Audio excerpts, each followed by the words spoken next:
लोगों को पूजा करवाने वाले पुजारियों को और गुरुद्वारे में ग्रंथियों को हर महीने सम्मान राशि देने का प्रावधान है। उन्होंने संजीवनी योजना रोकने की कोशिश की, रोक नहीं पाए। इस तरह से ये कम से कम पुजारियों और ग्रंथियों की योजना को रोकने की कोशिश ना करें, बहुत पाप लगेगा।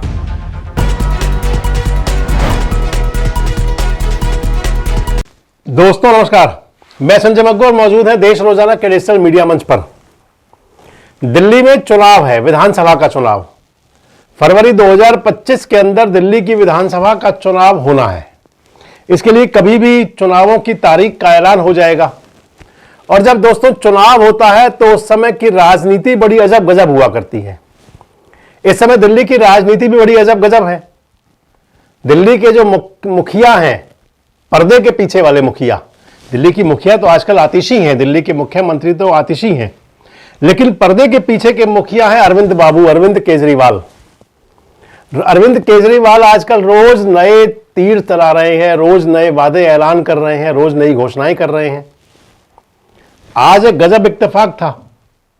इत्तेफाक यह था कि धार्मिक संस्थाओं के जो उपासक, पूजक, पूजा करने वाले, ध्यान रखने वाले या खैर ख्वाह जो हुआ करते हैं, वो मुस्लिम समाज के अंदर मौलवी होते हैं, हिंदू समाज के अंदर सनातन संस्कृति में पुजारी होते हैं, आर्य समाज के अंदर जाए तो पुरोहित और शास्त्री होते हैं, गुरुद्वारों में जाएं तो फिर वहां पर ग्रंथी होते हैं, चर्च में जाएं तो पादरी होते हैं।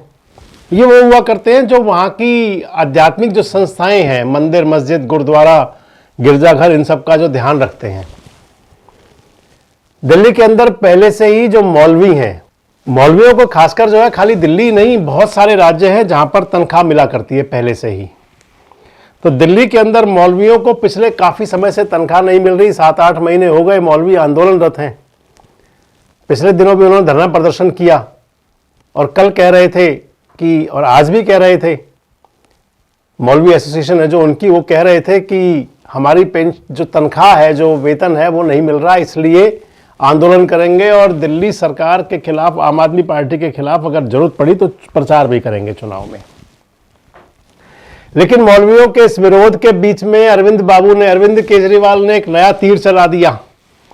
तीर उन्होंने चला दिया कि अब मंदिरों के पुजारियों को और गुरुद्वारे के ग्रंथी को, इनको 18,000 रुपए मासिक वेतन दिया जाएगा। उसको आप पारिश्रमिक कह सकते हैं, उसको वेतन कह सकते हैं, उसको मेहनताना कह सकते हैं, आप कुछ भी कह सकते हैं। उनको आप मानदेय कह सकते हैं, उनको आप सम्मान भत्ता, सम्मान राशि कह सकते हैं। सम्मान राशि कह रहे होंगे वैसे अरविंद बाबू तो। आज मैं एक बेहद महत्वपूर्ण घोषणा करने जा रहा हूं। ये उन लोगों के लिए है जिनका समाज के प्रति बहुत बड़ा कंट्रीब्यूशन होता है, लेकिन कभी भी समाज ने उनकी तरफ ध्यान नहीं दिया, किसी पार्टी, किसी सरकार ने उनकी तरफ ध्यान नहीं दिया। आज जो योजना का मैं ऐलान करने जा रहा हूं, इस योजना का नाम है पुजारी ग्रंथी सम्मान योजना। इस योजना के तहत मंदिरों में भगवान की पूजा करने वाले, लोगों को पूजा करवाने वाले पुजारियों को और गुरुद्वारे में ग्रंथियों को हर महीने सम्मान राशि देने का प्रावधान है। हम जानते हैं कि किस तरह से एक पुजारी हमारे सुख दुख सब में काम आता है। हमारे घर में शादी हो, बच्चे का बर्थडे हो, कोई भी खुशी का मौका हो या कोई मौत हो जाए या कोई गम का मौका हो, हर वक्त पुजारी हमारे साथ होता है, हमारे को उसमें अपना कंट्रीब्यूशन करता है, भगवान की पूजा कराता है हमें। ये वो तबका है जिसने सदियों से हमारी परंपराओं, हमारे रीति रिवाजों, इसको पीढ़ी दर पीढ़ी, एक तरह से जो गुरु शिष्य परंपरा पीढ़ी दर पीढ़ी इसने आगे बढ़ाया है, हमारी संस्कारों को, हमारी रीति रिवाजों को, हमारे परंपराओं को। लेकिन कभी इसने कभी भी अपने परिवार की तरफ ध्यान नहीं दिया और कभी भी हम लोगों ने इनकी तरफ ध्यान नहीं दिया। हम मंदिर जाते हैं, पूजा करते हैं, लेकिन कभी भी इनकी तरफ हमने ध्यान नहीं दिया। आज इस योजना के जरिए हम इसे मैं वेतन या तनख्वाह नहीं कहूंगा, एक तरह से इनका सम्मान करने के लिए इसकी घोषणा कर रहे हैं कि लगभग 18,000 रुपये महीना इनको सम्मान राशि दी जाएगी हमारी सरकार बनने पर। अब बहुत बड़ी बात आ जाती है दोस्तों कि जिनको आप पहले से दे रहे थे उनको तो दे नहीं पा रहे। वो तो 6 महीने से आपके खिलाफ जिंदाबाद मुर्दाबाद कर रहे हैं, जुलूस निकाल रहे हैं, धरना दे रहे हैं, प्रदर्शन कर रहे हैं। जो आपका ही हथियार है, आपका जो शस्त्र है, अस्त्र शस्त्र आपके ही तो हैं। आम आदमी पार्टी का अस्त्र शस्त्र है धरना देना, अनशन करना, प्रदर्शन करना। अरविंद बाबू बड़े अनशन करते रहे हैं। तो आजकल प्रदर्शन, धरना वगैरह और आंदोलन कर रहे हैं मौलवी कि भैया उनकी तनख्वाह दे दो, 6 महीने हो गए, उनका जो पारिश्रमिक है, जो वेतन है वो दीजिए। अब उनको देने की बजाय अरविंद बाबू ने घोषणा कर दी है और उसके अंदर रजिस्ट्रेशन शुरू हो जाएंगे अब से, आज से। और घोषणा कर दी है कि पुजारियों को और ग्रंथी को, अब ये नहीं बताया कि सनातन धर्म वाले मंदिरों के पुजारियों को या फिर आर्य समाज के पुरोहितों को भी देंगे। पंडे पुजारियों के लिए कहा है और ग्रंथियों के लिए कहा है कि उनको 18,000 रुपए का मासिक वेतन दिया जाएगा। पिछलों को दे नहीं पा रहे, अगले के लिए ऐलान कर दिया। और साथ साथ केजरीवाल साहब कह रहे हैं कि मेरे पास फंड्स के पूरे सोर्स हैं। हाँ जी, हाँ जी।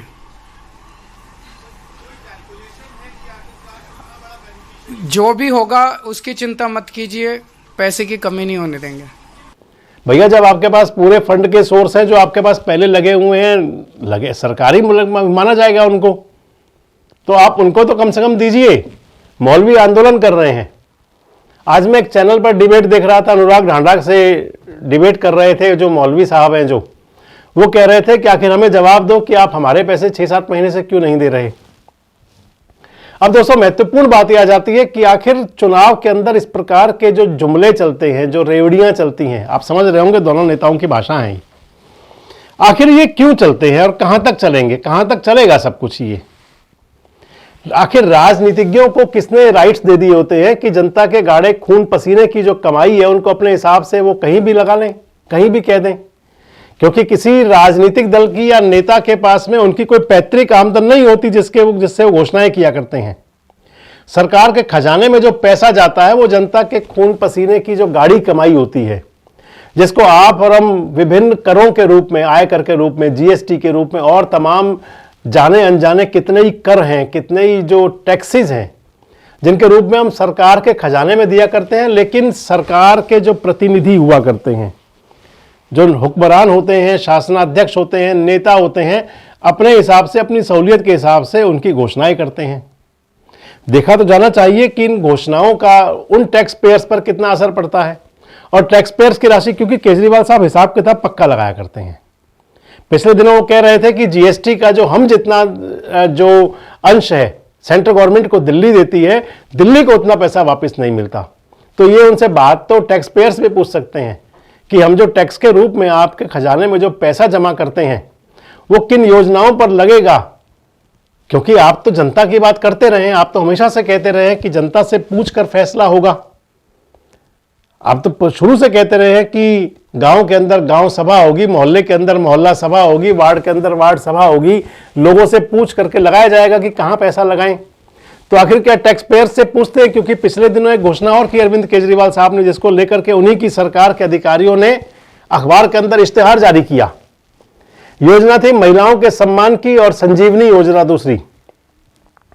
जो महिलाओं के सम्मान की योजना अरविंद बाबू कह रहे हैं, उन्होंने पिछले दिनों कहा था कि 2100 रुपए देंगे प्रत्येक महिला को, हर घर की एक महिला को, हर घर की, ये भी नहीं कहा, हर घर की महिला को जो वयस्क है, यानी कि 18 साल से ऊपर की जो महिलाएं हैं उनको 2100 रुपए सम्मान राशि दी जाएगी। और अब उसके बाद में उस योजना पर दिल्ली सरकार की तरफ से विज्ञापन जारी किया गया बाकायदा अखबार के अंदर कि हमारी ऐसी कोई स्कीम नहीं है।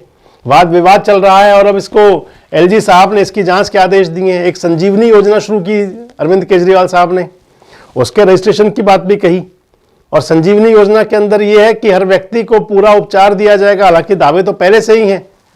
जब पहले से ही उपचार फ्री मिल रहा है तो फिर संजीवनी योजना की आखिर क्या जरूरत थी?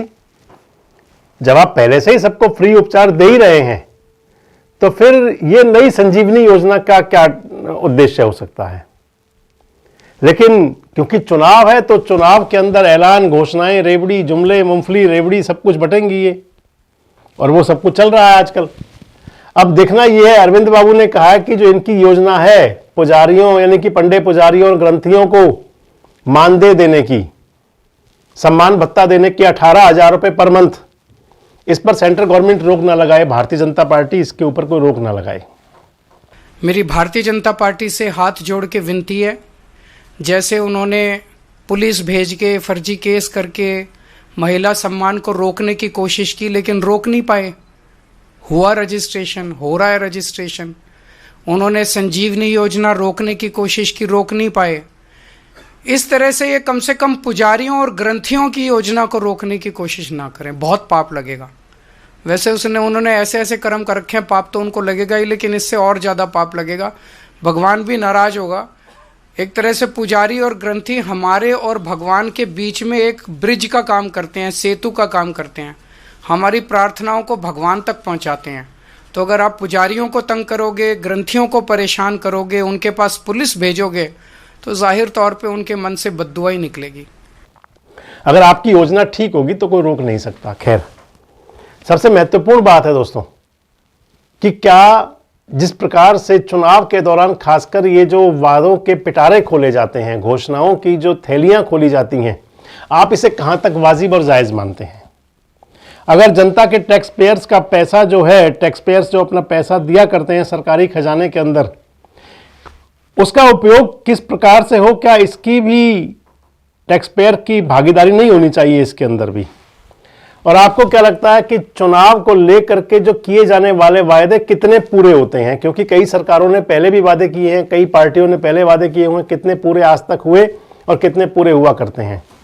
और सबसे महत्वपूर्ण सवाल, आपको क्या लगता है अब की बार दिल्ली आम आदमी पार्टी की या फिर भारतीय जनता पार्टी और या कांग्रेस? कमेंट बॉक्स में जरूर बताएं। जुड़े रहें हमारे साथ, देखते रहें देश रोजाना। हमारे साथ जुड़े रहने के लिए सब्सक्राइब करें देश रोजाना के YouTube चैनल को और नई वीडियो की नोटिफिकेशन पाने के लिए बेल आइकन जरूर दबाएं। अगर आप ये वीडियो Facebook या Instagram पर देख रहे हैं तो पेज को लाइक और फॉलो जरूर करें और ज्यादा से ज्यादा शेयर करें।